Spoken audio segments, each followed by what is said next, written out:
Hei, Marc, eu sunt Nick. Cine să ia doi? Cine să ia doi?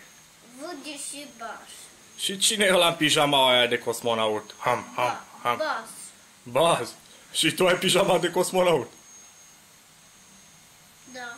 De unde? Ce pijama de cosmonaut ai? Ca și Buzz. Și tu ai pijama de aia de cosmonaut? Cine? Tu. Woody? Nu. Tu, măi, ai ca și Buzz pijama de cosmonaut. Și tu ești cosmonaut? Și celălalt cine e cu pijama de cowboy?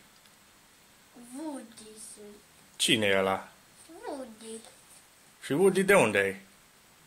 De la cowboy, pijama de cowboy albe.